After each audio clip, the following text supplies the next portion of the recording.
किसी राजा के मन में यह विचार आया कि यदि उसे 3 बातों की जानकारी हो जाए तो वह जीवन में कभी विफल नहीं होगा। 3 बातें ये थी।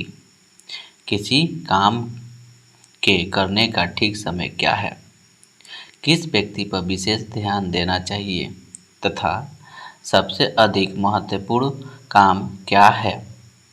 राजा ने अपने राज्य में ढिढोरा पिटवा दिया कि जो कोई यह बता सके कि किसी काम के आरंभ करने का सही समय क्या है, सलाह देने के लिए सही व्यक्ति कौन हो सकता है तथा किस काम को सर्व प्रमुख समझा जाए उसे भारी पुरस्कार दिया जाएगा। राजा के दरबार में एक से एक बुद्धिमान आए। सबने राजा की बातों का उत्तर अपनी अपनी बुद्धि से दिया। पहली बात के संबंध में बुद्धिमानों ने राजा को बताया कि वे कार्य तालिका बना लें और उसके अनुसार ही कार्य आरंभ करें। कुछ पंडितों का कहना था कि विलासिता से दूर रहकर उन कामों को प्राथमिकता दी जाए जो उस समय नितांत आवश्यक जान पड़े। कुछ लोगों ने बताया कि चाहे जितनी सावधानी बरती जाए, राजा के लिए हर काम का सही समय जान पाना असंभव है, अतः उसे सलाहकार समिति बना लेनी चाहिए और उसकी राय से कार्य करना चाहिए। कुछ लोगों का कहना था कि सलाहकार समिति के निर्णय पर ही हर काम किया जाए तो कुछ कामों में विलम्ब होने की आशंका होगी, अतः एक ऐसे गुणी या चमत्कारी व्यक्ति की नियुक्ति होनी चाहिए जो भविष्य के बारे में बता सके। दूसरी बात के संबंध में कुछ का कहना था कि राजा को अपनी सलाहकारों पर सबसे अधिक ध्यान देना चाहिए। कुछ लोगों ने पादरियों को, कुछ ने डॉक्टरों को और कुछ ने सिपाहियों को सबसे अधिक महत्वपूर्ण बताते हुए उनसे चुनाव करने पर जोर दिया। तीसरी बात के उत्तर में कुछ ने विज्ञान को महत्वपूर्ण बताया तो कुछ ने युद्ध को। कुछ लोगों का कहना था कि धार्मिक पूजा पाठ से बढ़कर कोई दूसरा कार्य महत्वपूर्ण नहीं हो सकता। राजा को किसी का जवाब नहीं जचा, अतः उन्होंने किसी को इनाम नहीं दिया। अंत में उन्होंने एक साधु के पास जाने का इरादा किया जो बड़े विवेकी थे। साधु एक जंगल में कुटिया बनाकर रहते थे। राजा अपने राजकीय वस्त्र उतारकर साधारण वेश में वहां के लिए चल पड़े। कुटिया पहुंचने के कुछ दूर पहले ही वे घोड़े से उतर गए और अपने घोड़े तथा अंगरक्षक को वापस भेजकर अकेले कुटिया की ओर बढ़े।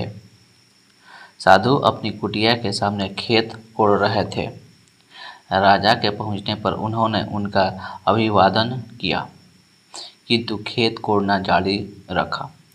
साधु बूढ़े हो चले थे, साथ ही कमजोर भी, अतः कुदाल चलाते हुए हर बार वे हाँफने लगते थे।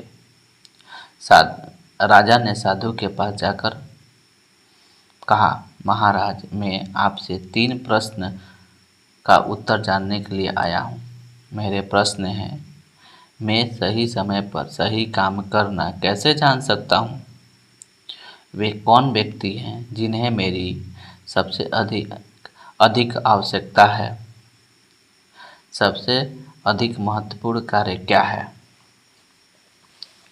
साधु ने राजा की बातें सुनी किंतु कुछ उत्तर न दिया।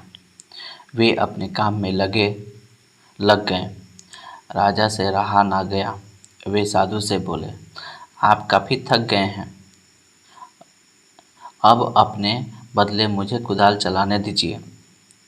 साधु ने राजा को धन्यवाद दिया। राजा को अपनी कुदाल देकर वे जमीन पर बैठ गए। राजा 2 क्यारियां कोड़ने के बाद रुक गए।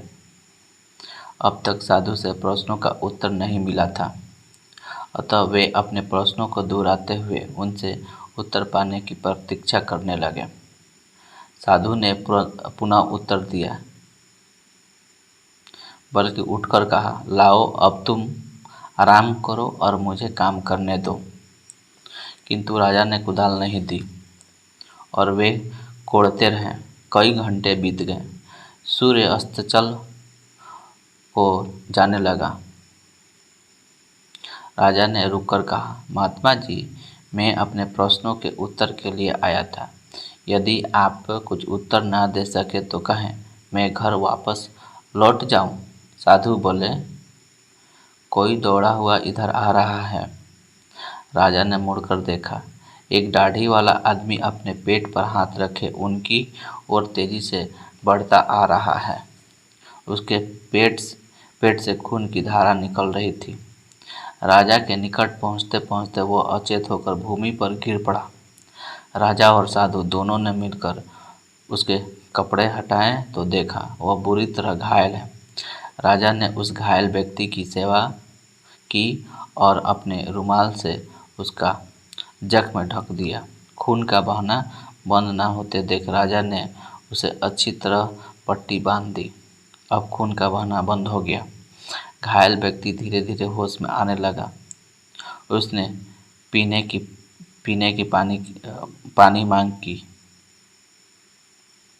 राजा ने स्वच्छ और ताज़ा जल लाकर उसे पिलाया। तब तक रात हो चुकी थी और ठंडी हवा चलने लगी।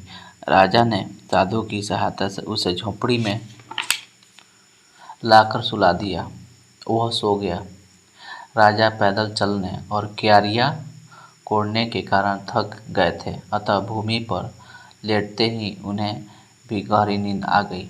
सुबह नींद टूटी तो राजा ने अपनी को झोंपड़ी में पाकर उस दाढ़ी वाले व्यक्ति पर दृष्टि दौड़ाई। वो व्यक्ति भी राजा को एकटक देख रहा था। वह बोल उठा, मुझे माफ़ कर दीजिए। राजा बोले, तुम्हें जानता तक नहीं और तुम माफ़ी की बात करते हो। वो व्यक्ति बोला, आप भले ही मुझे ना जानते हो पर मैं आपको जानता हूँ। मैं आपका शत्रु हूँ। अपने मेरे भाइयों को जान से मार डाला और उनकी संपत्ति हड़प ली। मैं आपसे बदला लेने का अवसर ढूंढ रहा था। जब मुझे पता चला कि आप अकेले साधु से मिलने गए हुए हैं तो मैंने निश्चय कर लिया कि आज लौटते समय आपको जान से मार डालूंगा। मैं राह की एक झाड़ी में घात लगाकर बैठा था, किंतु जब सांझ हो चली और आप ना लौटे तो मैं झाड़ी से निकलकर कुटिया की ओर बढ़ा। तभी आपके अंगरक्षक ने मुझे पहचान लिया और घायल कर दिया। यदि आप मेरी मरहम पट्टी ना करते तो मैं दम तोड़ देता। मैं आपके प्राण लेना चाहता था और आपने मेरे प्राण बचाए। मैं अब आजीवन आपकी सेवा करूंगा और अपने पुत्रों को भी आदेश दूंगा कि वे भी ऐसा ही करें। मुझे क्षमा कीजिए। राजा अपने शत्रु से मैत्री और शांति की वार्ता सुनकर बड़े प्रसन्न हुए। उन्होंने वचन दिया कि वे राजवैद्य से उसकी चिकित्सा कराएंगे तथा उसके भाई की सारी संपत्ति वापस कर देंगे। राजा कुटिया छोड़ते समय साधु से मिलकर पुनः अपने प्रश्नों का उत्तर प्राप्त करना चाहते थे। साधु ने कहा, तुम्हारे प्रश्नों के उत्तर तुम्हें मिल चुके हैं। यह कैसे? राजा ने पूछा। साधु का उत्तर था, यदि तुम मेरी दुर्बलता पर दया न करते और मेरे लिए क्यारियां न कोड़ते बल्कि घर लौट जाते तो वह व्यक्ति तुम पर हमला कर बैठता। अतः सही समय वह था जब तुम कोड़ने का काम कर रहे थे। सही व्यक्ति मैं था जिसे सहायता की आवश्यकता थी और दूसरों की मदद करना सबसे महत्वपूर्ण काम था। बाद में जब वह आदमी दौड़ा दौड़ा हम लोगों के पास आया तो सबसे महत्वपूर्ण समय वह था जब तुम उसकी सेवा में लगे थे। यदि तुम ऐसा ना करते तो वो मर जाता और तुमसे शांति वार्ता ना हो पाती। अतः सबसे महत्वपूर्ण व्यक्ति वह था और तुमने उसके लिए जो कुछ किया वही महत्वपूर्ण कार्य था। याद रहे, जीवन में सबसे महत्वपूर्ण समय एक ही है और वह है अभी का समय। वर्तमान काल पर ही हमारा अधिकार है, आने वाला समय या बीते समय पर नहीं। जीवन में सबसे महत्वपूर्ण व्यक्ति वह है जिसके साथ तुम उस क्षण हो। कोई नहीं जानता कि वह व्यक्ति फिर कभी मिल पाएगा या नहीं। जीवन में सबसे महत्वपूर्ण कार्य दूसरे का हित करना है, क्योंकि मानव जाति सिर्फ इसलिए मिला है कि वह परोपकार करे। दोस्तों, ये आपको कहानी कैसा लगा नीचे कमेंट करके बताएं। धन्यवाद।